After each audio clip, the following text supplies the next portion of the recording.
Pot SM, welcome to part 1 of our Beemax 124th E30 BMW M3 build. Now, I've built one of these before on the channel. We did the Jägermeister version quite a while back now. And as I mentioned in my top 20 video kits, well, top 21, this is my favourite car kit and maybe kit of all. This will be the 9th time I built this kit, and I think it's a wonderful kit. It goes together really well. It's a good mojo builder. There's some aftermarket out there for it. There's loads of schemes out there for it. And it goes together with relative ease, as you're about to see. So I want to do this kind of track car, fast road kind of version. Basically an excuse to do the M3 in its road going homologation state, I suppose. So I've toyed with this for a while. After the 16 scale build, which they are quite demanding builds, I wanted something quite simple and easy, and I thought this would be perfect. So I've reviewed this kit back on the channel further back. I've compared it to other releases as well, because there's about 4 or 5 boxes into this kit. And like I say, there's a Jägermeister build elsewhere on the channel that was done a long time ago. I've no idea how in-depth I went on that one, explaining how the body went together. But we're just going to continue with the format we always use. And today we're going to do the same old of getting the body all prepped, primed, painted and cleared. But some good tips along the way. Hopefully a bit of thunder. Yes, there was a bit of thunder in the background. And me trying to be funny, which, doesn't always work. Comedy's not for everybody, is it? But yeah, wonderful kit. Highly recommend this one. So stay tuned and have a look. Hey everyone, please subscribe to the channel, click the bell notifications, get notified of our latest videos, give the video a thumbs up or a thumbs down, and leave a comment. I do read and appreciate every comment you guys and girls leave behind. I may not reply to them all, but they are all appreciated. And there's a link in the description of the video that takes you to a big long list of all handy videos and a lot of the products I use in my videos. You now have the chance to support the video content creation by using Patreon or the PayPal me link in the description down below. All the videos always remain free to watch. This is just your chance to help support the videos. So not only do we have the excellent Beemax M3 kit, we've also got some aftermarket bits as well. Obviously we're going to make a fast road track car kind of thing. So we've got some Alpina 18-inch rims from Scale Production, and a trans kit that I picked up off somebody a while back. But all we're going to use on this is the splitter, which is the second item in from the left, and the wing mirrors over on the right, because the spoiler's too small and the bumper's too short to fit. So we're going to use those. So first off, these kits are great. Not a huge amount of cleanup, but still lots of fiddly things to do. There's not really many seams on there at all, but we've got lots of little things that need sorting out. So we've got front rear bumper to put on. We've got our splitter to put on, which I'm just going to test fit very quickly. This is resin, so I need to be very careful with this. We've got a few seam lines to deal with, but they are very small, mainly on the boot area and the top of the front windscreen. The bonnet, which often has a fit issue, it either sits offside, off centre, and a little bit low, or both. So we'll see which one we get on this.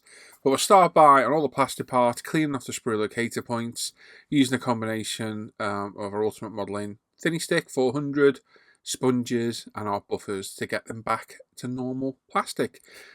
Now, do excuse today, there is a rather bad thunderstorm outside. So if you hear loud thunder, that's what it is. It's not my stomach rumbling or other rumblings from elsewhere. It is the weather outside. So pretty straightforward cleanup. Just get rid of those sprue locator points. So just take your time. Don't reprofile anything, and just pay attention to what you're doing. So front rear bumper. We've got the bonnet to do as well. The boot spoiler is going to need some modification, should you wish to. But it's fairly straightforward. They're quite quick kit. These one of those kits that you can get to primer really fast. I think I had this to primer. If you look at my watch, it looks to be 6 p.m, so it must be in the evening. So we'll try and see what time it is by the time we're prepped for primer, but I would guess no more than a couple of hours, if even that. So some Loctite CA glue here to get this in place. Now I'm going to be honest, I popped this on here, absolutely perfect, in place. I look at it and it's not centered. I was like, oh no. And I ended up breaking it to get it back off. Luckily, I had a spare. So this is the first time we did it. I got rid of all the kerfuffle of me faffing because it's literally me with a knife snapping it off. Absolute nightmare. So yeah, it wasn't quite lined up. If you're going to put it on from the front so you make sure it's centered into those front grills. So yeah, luckily I had a spare. So we've used that and got it all nice and lined up. Now, I was given these parts, not going to say by who, it's a well-known decal company, as a kind of a freebie. Now, they don't fit very good, and this splitter is a little bit short at the side. There you go. You can see we're just thinking, right, okay, there you go, broke it. So we start again. We've got the new one on now, and we're ready to go. So it is a little bit short on the edge of the bumper, but it's just one of those things. I wanted the splitter on. I can put it with a slight imperfection. It's not the end of the world. So that's it. So let's glue it on the bumper now. We've got a brand new fresh blade on our Tamiya knife, and we're dealing with the bonnet pins. We don't need them on the boot or the bonnet on the road car, so we're just scraping them off with our knife. It's nice soft plastic on the Beemax kit. It's really nice to work with. You could use a chisel for this, or you could just go straight to sander. I like to get the most of it off gently with the knife. Just take our time and then come in with our 400 thinny stick and sand it back to normal flat plastic. So just take your time, don't rush. Don't want you. Worst thing you can do is slip and put a nice big slice somewhere you don't, or take a big chunk out of the back. That's really not what we want to do. So just some nice gentle pressure. Just take your time and then come in with the sander afterwards. So there's 4 on the back, 3 on the bonnet, and that's that gone. So pretty straightforward to take care of. And then just come in with your sander and sand them smooth. Like I say, it's not awkward to prep this body. There's just quite a bit to do. Now, seams. There's a seam all over that boot lid, and it runs over the top and along the rear arches as such. Well, not the rear arches, but the rear boot lid. And then there's 2, one either side of the A-pillar. And that's basically it. There's hardly any seam work on this because there's no bumpers on it, because it's been slide molded. It's a very, very clean body to clean up. So not a lot of work, but just pay attention. Make sure you get rid of all the seams properly and to the best of your ability. We're using a UMP 220 sponge sander. We'll then come with our buffer and buff it back up. And there we go. And then just one either side of the A-pillar at the front. As you can see, I'm not putting a lot of pressure on at all. As you see by my watch, we've been at this for about 13 minutes. So progressing along quite well here. And there we go. Simple as that. Very, very small seams. Nothing drastic to work at. And then on the roof, there's a little mount as well we need to remove. So I've got one of my trumpet chisels. I'm just going to gently scrape away. No real pressure. Just scrape away. Let the sharpness of the tool take care of it. And then we'll come in with our sanders again and sand that smooth. So, nice simple cleanup. Not too bad at all. Just take your time. If you're not sure on something, test fit it. If you're not sure something's gone, your first spray of primer will show it. So you can always go back over it again. It's not the end of the world. But if you use light, use a light to your advantage. Angle it towards your bench light or your light source, and that will show any imperfections in the plastic. Like I say, tedious as always dealing with parts like this, but the better the job you do, the better it'll look. Get out the window screen support and the bonnet support as well. These only clean it up. They could be left in, to be honest, because the window's going from outside on this. So you could leave them out and touch them back up later if you wanted, but we don't need them on this. The body's quite strong. The A and B pillars on this are quite substantial, so it'll put up with plenty of sanding pressure later on.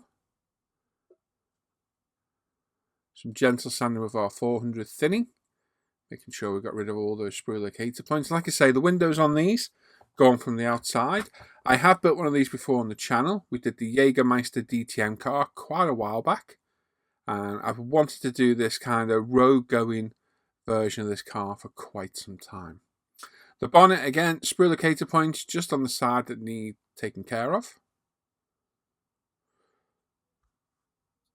Now, as I said, there are a couple of fit issues on this bonnet. It'll either sit off-centre a little bit, and or it'll sit a little bit low at the front. Now, on mine, it sits pretty central, so I'm happy about that, but it is sitting a bit low. So if it's not quite central, get a pin vise and open up the locating holes a mil or so. Just open them up a little bit. You could ream them out with a knife, whatever, just to widen them a bit, and that way you can push it over to either side it needs to go to fully center it. But we're quite lucky on ours, doesn't need doing.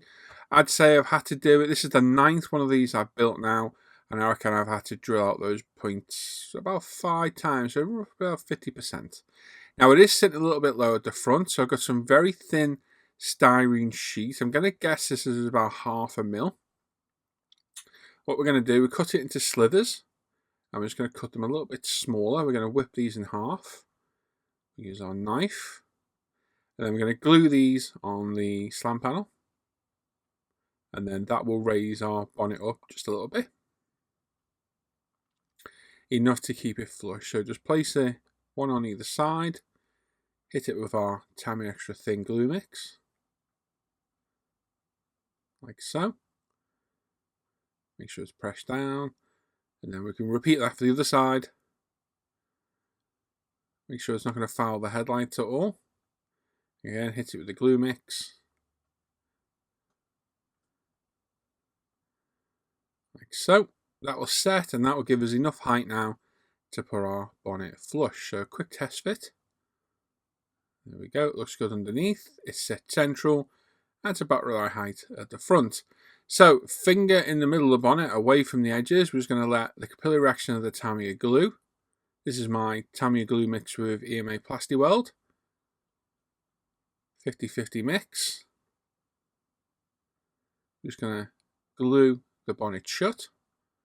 Now there's an aftermarket engine for this, should you wish to get it. And then we're going to glue our front and rear bumpers on. So line them up. There are locating points at the back. And then we need to glue the sides. So when you glue the sides on, keep your finger away from the actual panel line, because you may get glue capillary reaction itself through. And if your finger's there, it leaves a nice big fingerprint on the bumper. So keep it away and just let the capillary reaction of the glue carry itself down. A couple of seconds of holding that. Wipe off any excess if you need to. Make sure it's in the right place. Hold it. It'll dry pretty quick. And then we can move on. Repeat that for the other side. And again, just be careful where your fingers are placed. Very easily done. We've all done it. It causes various stages of, oh my God, what have I done? So keep your fingers away from all those little panel lines and gaps. Now, front bumper, 2 little locating points. There is a mesh grill to go in here on the detail upset. If you've got one, we're not using one on this. So a couple of dabs of CA glue just to get the bumper on and in place. And then same as before, line the sides up. Make sure your finger's nowhere near it. And let the Tamiya Extra Thin do its job. It will melt the plastic. You won't get any molten plastic squeeze out of the panel. And we'll be all glued in place and ready to go.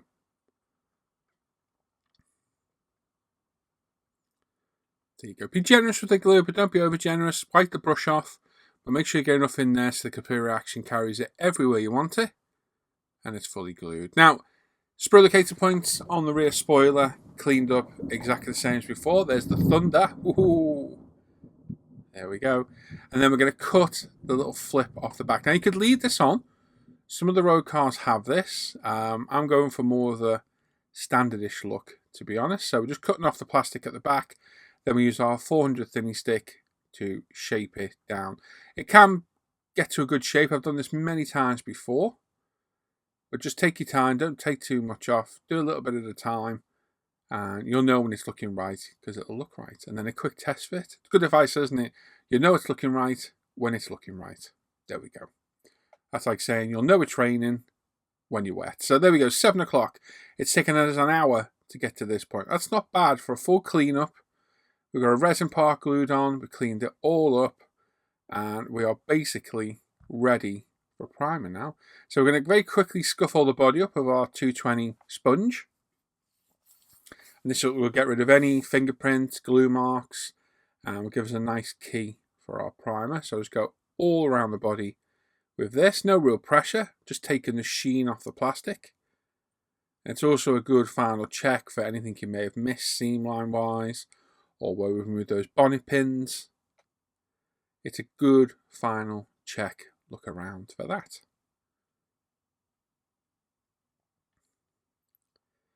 And then same with the spoiler, we're just going to key every bit of plastic. A lot of people say you don't need to do it, but real body shops do it on plastic parts as well. And yeah, it's good enough for me.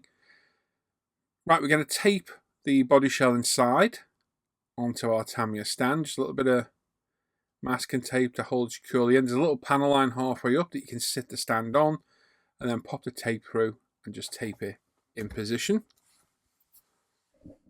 Then we repeat that for the other side as well.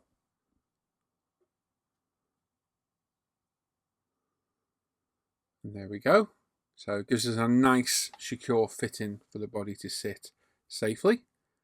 And then we've got some UMP airbrush cleaner on a bit of tissue. I'm just going to go round, dust it all off. We've got our toothbrush on there and all the panel lines, get rid of any dust. Ooh, that was a good clap of thunder. And yeah, we're just getting all the dust out of the panel lines and any surface contaminants, imperfections off the body. And that will give us as good a surface as possible for us to prime. Now, colour-wise, on this, I was contemplating silver. In fact, the silver we will use on the wheels later. And I was all set to go. I even ordered some extra paint. And then I saw a different colour one and changed my mind. So, pink primer. What colour do you think we're going for? Okay, we'll have a look in a minute. But yeah, the silver did look good. It was like a, not gunmetal silver, like in between. And it did look good. And maybe I'll do another one at a later date, that colour. But I saw the colour I saw, which, as we're putting pink down, you're probably going to guess it's red. And I thought, no, I need to do it red. It looks really good in red. When I envisioned my Rogue going M3, I envisioned it red. So that's the colour we're going to go for. So we've got the Tamiya Pink Fine Surface Primer here. It's been decanted out the can, left to off gas, and then we've thinned it about 20% with Tamiya Lacquer Thinner with Retarder. We're through our 0.3mm UMP Apex airbrush at about 18 psi, and we're going to put down 3 coats, building it up as we go from thin coats all the way up to a wet coat at the end. Now's the time if you spot anything, you can get it out. There we go, a little bit of fluff or a hair or a bit of dust. Dust. There we go. And just put down light coats, building it up as we go. As you can see, the coverage of this primer is really good. It does absolutely stink. So I've got a respirator on, I've got my AS300 bench vent booth on. I've got ventilation in the room I'm working in, so yeah, pay attention. First coat we go left to right, second coat we go up and down, third coat we go left to right again. 3 light coats all over will get us plenty of coverage and get us a nice base for our red paint. So why use pink primer? Well, pink primer really makes a red pop. Always does. Yellow does the same as well. So take your choice which way you go. And I also believe silver's good for red as well, although I've not tried it. So this way, when we put our red paint down, it will cover a lot faster than if we were putting it over a white primer or a grey primer.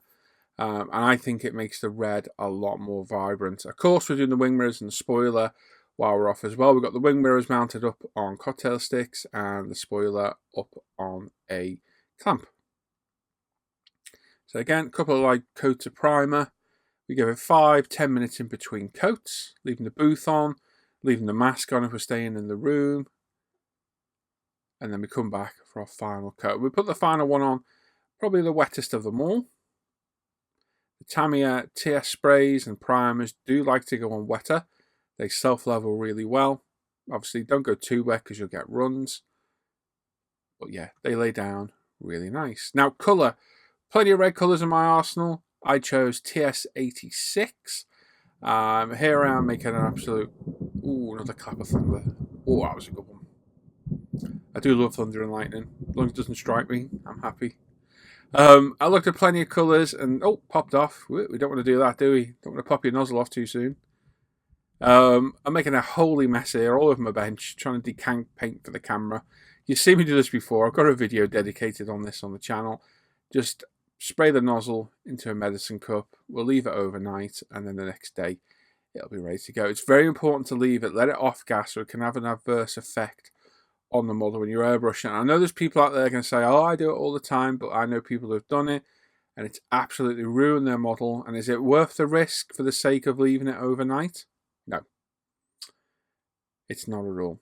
Also, out of interest, I reckon we're about an hour and 20 minutes in to get to this point with prepping the body and priming it.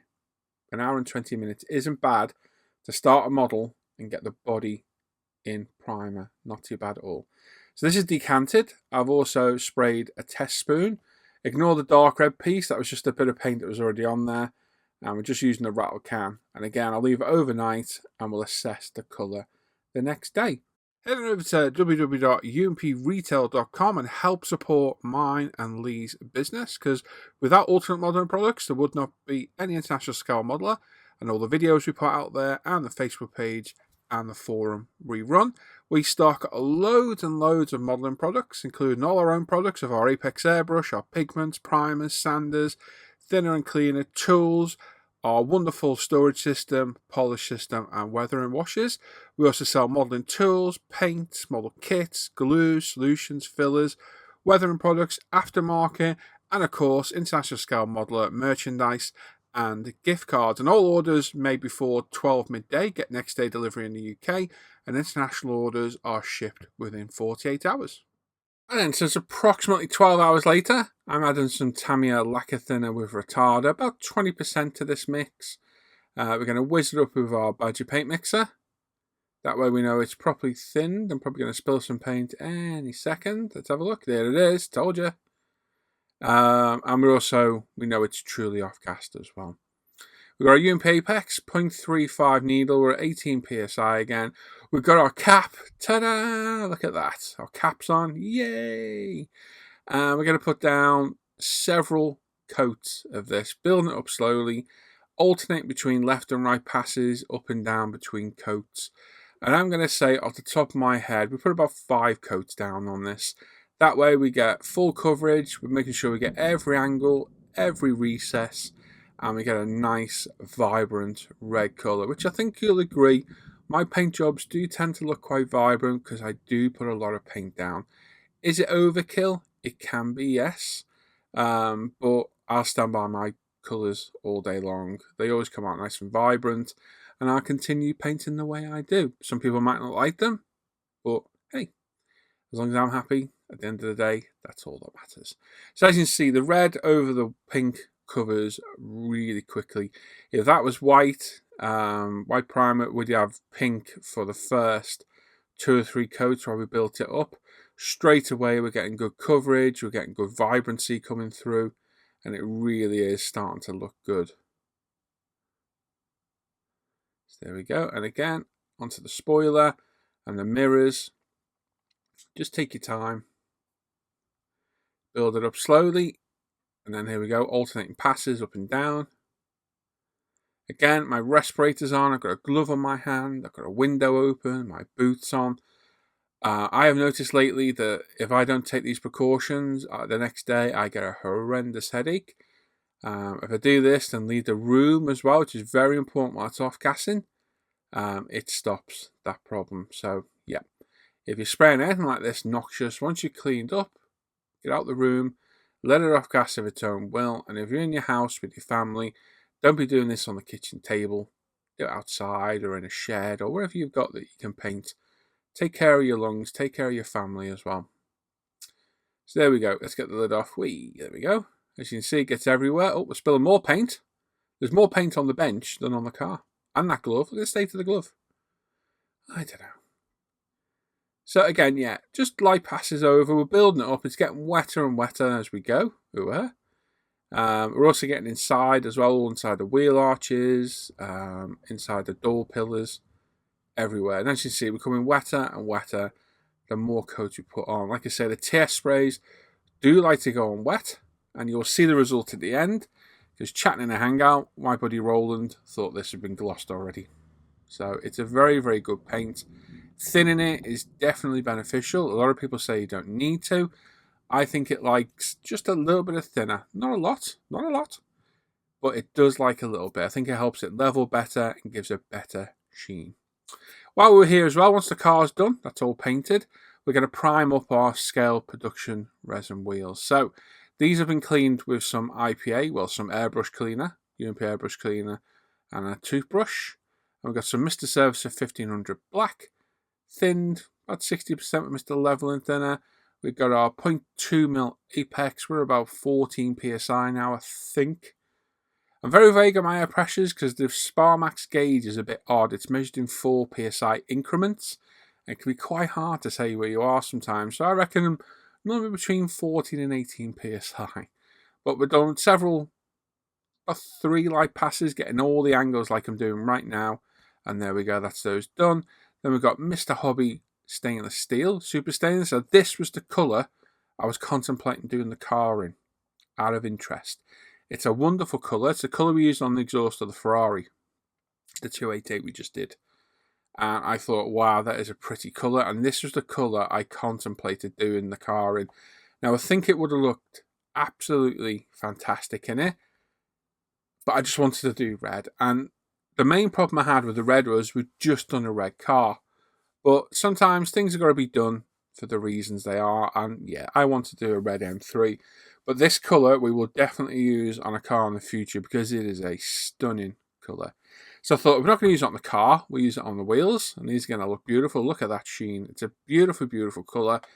It's not quite silver, it's not quite gunmetal, it's right in between, and it's such a stunning, vibrant colour. And these super metallics are so well pigmented, thinned with our, with the Mr. Hobby Rapid Thinner. 14 psi, the 0.2mm dedicated metallic UMP Apex airbrush here. They look absolutely wonderful. And there we go. Left to dry for an hour or so. They're looking good. Absolutely beautiful colour. That body shell of this Beamer would look phenomenal in that colour. So we'll definitely use this on another car at a later date, that's for sure. Now, we're about 8 hours later here now.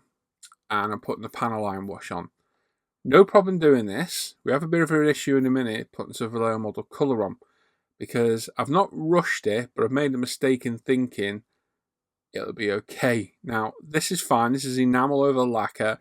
The lacquer's dried enough to not cause any issues. So we'll just go around and fill in all the panel lines with this. You don't have to do black if you find it too stark a contrast, but I quite like it. You could mix a bit of grey or brown or whatever to get a different tone, but the black looked good to me, so I decided to go to that. Now, the BMW E30 has bumper inserts, and I contemplated using the panel line wash, but didn't think it'd be good enough, so I went with Vallejo model colour black. So I thinned this with a splash of water, and the way I've done this before, we did it on, was it the Ferrari? I think we did it on the Ferrari. Is to pop it in there, let it dry, wipe it off, really easy, and away we go. Now, because this paint is quite fresh, the Vallejo stuck to the paint like, fecal matter to a blanket, shall we say. And yes, it took a little bit of worrying time to get it off. It came off, but it took a lot more elbow grease than it did on the Ferrari, because I think we left the Ferrari overnight. So if you are going to use any of the Tamiya lacquers, take your time. So we've got a bit of mineral spirits on the cotton bud. The Tamiya panel line wash, this is about half an hour later, comes off, no bother at all. Really simple, quick, easy cleanup, as always. So I think what the problem was, because the Vallejo is water-based and it's quite matte, I think it's just stuck to the paint a lot more than it did on the Ferrari, shall we say. So, yeah, lesson learned here. If we're going to do it, my normal rule is overnight. I should have followed my normal rule. But I was enjoying the kit. It's my favourite kit, this. And I thought, let's just crack on and let's just get it done. But there we go. We've gone around with the cotton bud, bit of Santador on it, Winsor Newton mineral spirits. And then we've got a clean bit of tissue to wipe it off all over. And then little bits on the back that we did as well. And again, just use the tissue to wipe it off. Now, we've got some Vallejo airbrush cleaner, which, as an airbrush cleaner, I think is awful. But for getting their paint off, works quite well. Front piece came off quite well here. The rest of it was an absolute pig. I'm not going to show the struggle because it was just a bit of a nightmare. It just involved a lot more of this. Just constant rubbing. more cleaner, rubbing. I ended up using about 30 cotton buds. And yeah, we got it off in the end, but it was a little bit worrying at times, thinking, oh God, what have I done? So next time we do this, we follow my normal rule, which is leave it overnight. 12 hours minimum should be enough for most paints to cure. Let's use enamels, but yeah, this was a little bit worrying. But we got it off, and there we go. Decals now. We've got the two B&W logos out the kit decals, which are very nice. So they're just popped in place, like so. There's little indentations where they sit. Make sure they're facing the correct way and they're straight. Then we get a cotton bud and just remove all the excess. You see the nice high shine we got on the paint there. It's a bit orange peely because it's not gloss. It's just a paint. But it's a good finish, good strong finish on the Tamiya paints. Bit of Ultimate Strong. We've gone straight in because I know these decals need strong solution. Exactly the same on the back. And that could be left. Now, we need an M3 logo for this, and the kit decals don't come with one. So I had to go pilfering through my decals in my decal folder and found this M3 on a Reggie model set of decals. So I need to find some others of these to replace those, but for now, we've got our M3 logo for the boot lid and the front grille. Not too bad, not perfect, should be more of a metallic badge, but it will do for the purposes we need here. And again, the wheels, these are dried overnight. We've got Alpina decals to pop in the centre. Scale production rims, they're not bad, they're not perfect, they are a little bit rough in places, but they look good to me. And then there we go, all four of them on. Hit them with Ultimate Strong again, decal solution, and again, leave them to one side. Now the following day, and we've got 2K on the go. So we've wetted our mat, our kitchen paper. It's all fresh kitchen paper, fresh filter. It's all been wiped down. Everything's been taken out of the booth that's normally in there. The room's been hoovered the day before.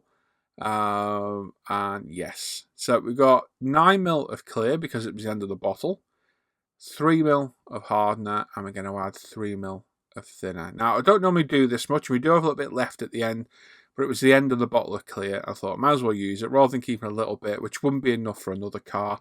We might as well use it. If we use it, we use it. If we don't, we don't. It's one of them. So put the clear in the cup, 9mm of clear, 3mm of hardener, and then mix that up to get the activation, the activator working.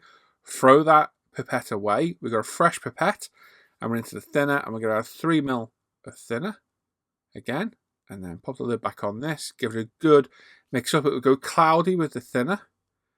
So you want to mix it until it's not cloudy. You might get a few bubbles in there, but you'll see the reaction where it goes clear, and that's then ready to go. And again, throw away the pipette, because if you put that in the other bottles, it can contaminate everything. We've got a 190 micron paint strainer, and I am assured by Antonio Gravity you don't need to strain the 2K, but I always do. Tamiya anti-static brush, which we've used every step of the way on this build, just might not have been shown, but every paint from primer to the red to the clear has been used. Quick blow over with the airbrush. Now we're at 24 psi, 0.35mm apex, and we're going to put 3 coats down, starting with a tack coat. So this is just a thinner coat. We're not looking for any gloss sheen. We're just looking for a thin layer of paint. I'm going to speed this up now. And what this does, it will give us a very tacky surface to put our wetter coats down to help minimize the risk of runs. Now, this also does help with decals as well, because there's not such of a shock for the decal than hosing on a nice wet coat of 2K. At this stage, you can also get any fluff at the back, which we couldn't on that one, but it's under the spoiler. So even when it's polished and that, it won't be the end of the world. So just a nice thin tack coat, cover it up when we're done. And then again, nice thin tack coat on the wing mirrors and the spoiler. You're not going for your full gloss look on this. You're just looking for a nice, even, light coat all over. We'll then leave that for 10 minutes to really tack up. It get really, really sticky. Then we come back for our second coat, which is this one.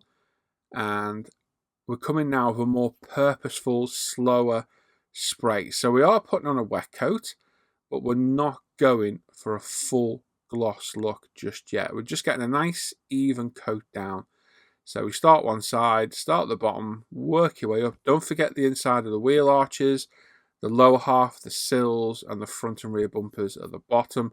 And make sure you angle this to get over the arches, over the bumpers, to make sure you're getting a nice even coat all around. So as you'll see, I'll angle this now to get the front splitter, then underneath and on top. Again, sped it up for quickness because you've all seen me do this before. And we're just putting on a nice even coat all the way around. Again, not looking for a perfect gloss finish. We're just looking for a nice gloss finish to start with. You may need to refill your airbrush as you go. Pop your cap on as well. And there we go. We fill it up and away we go. Make sure you get all those angles. Just have a quick look round. And once you're happy, pop it back under your cover. Be careful putting your cover back down that you don't touch the body because it'll ruin all your hard work. And again, we do the wing mirrors and the spoiler as well. Like so. And there we go. Take time on the smaller parts. Don't put as much down. You need a lot less paint on the smaller parts than you think. Very easy to flood them. And again, pop them under the cover. Another 10 minutes. And we can come back for our final wet coat.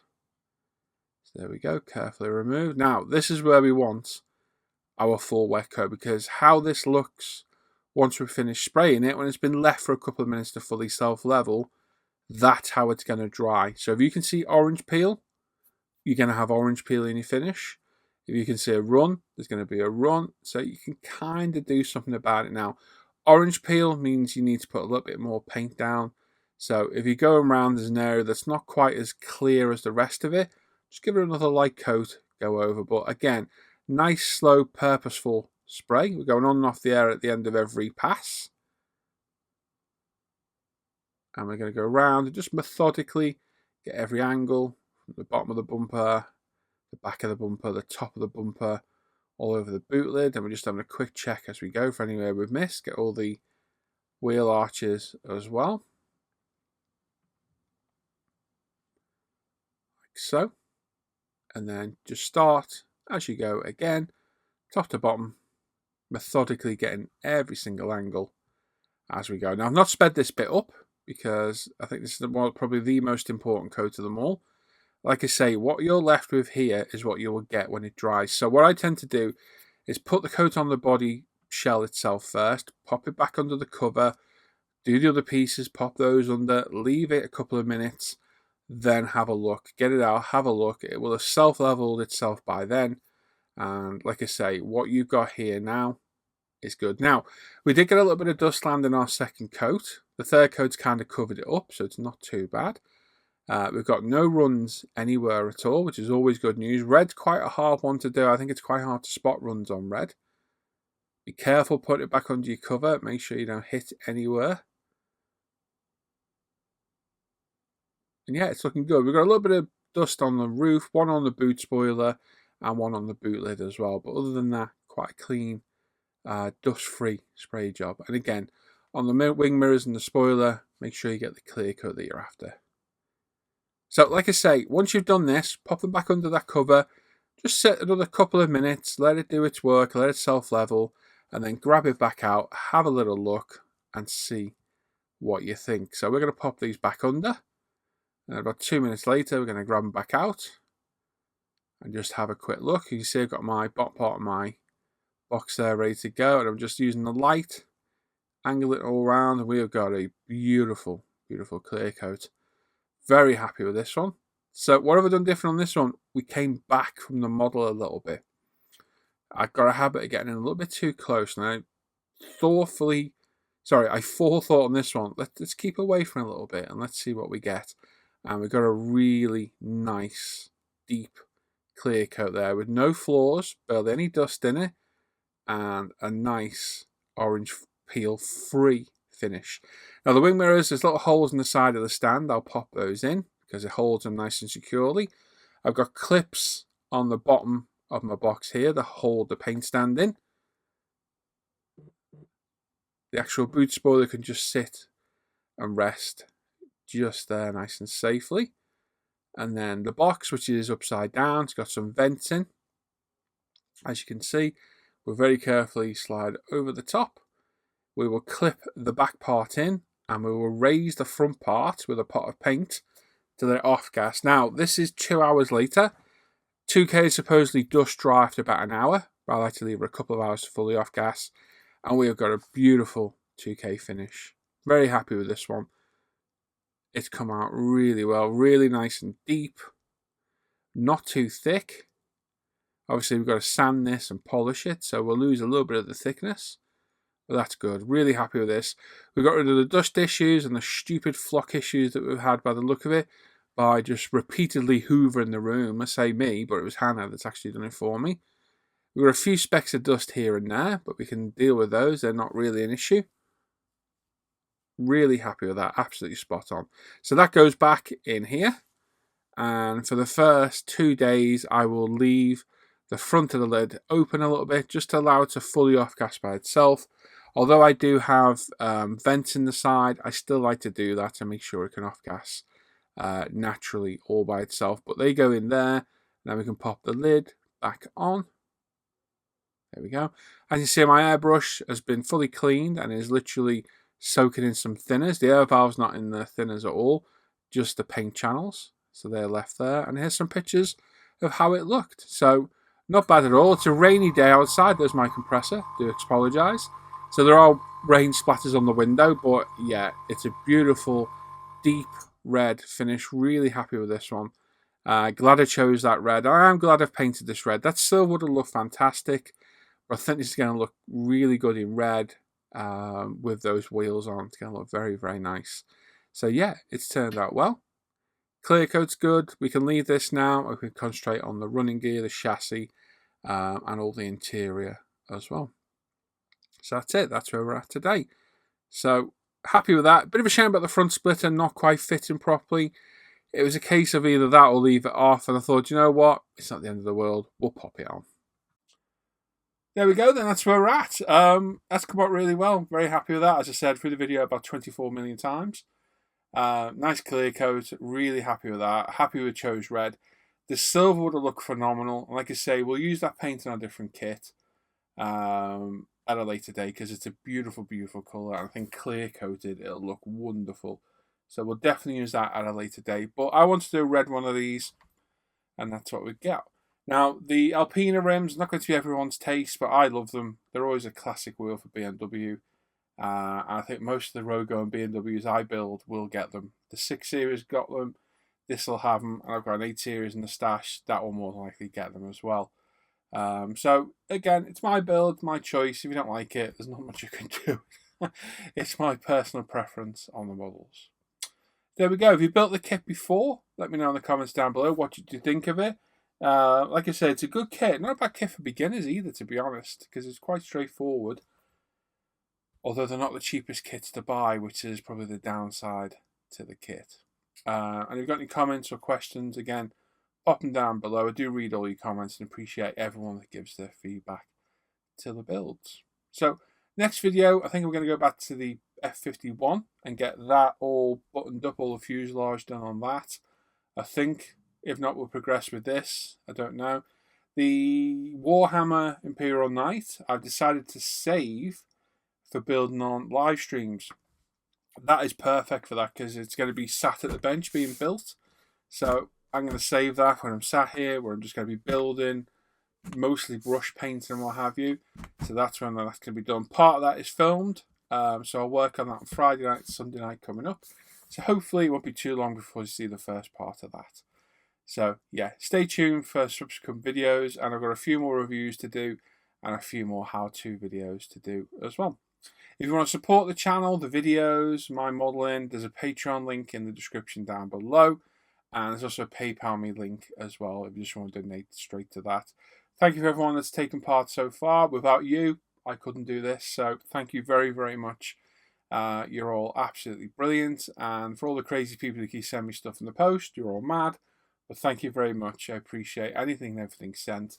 And basically, it's all going back to making these videos and content for the channel. So it's a win-win for everybody. It keeps me doing this and gives you stuff to watch. If you want to watch me. If not, tell me to bugger off. Yeah, there we go. Make sure you sub to the channel. Click the bell notification.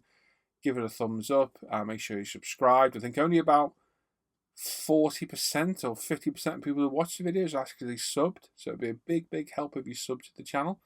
And of course, the usual spiel where everyone's going to go now, miss out on the question I'm going to sneak in at the end. Make sure you check out International Scale Model Facebook page and forum, umpretail.com, my Paul ISM Facebook page, and the Live at the Bench group and the Off Air Hangout group, which are all linked in the description down below, as long as a big, long list of all the products I use in my videos. And I tricked you, there is no questions today. Haha, joke's on you. I'll catch you all next time. Bye-bye.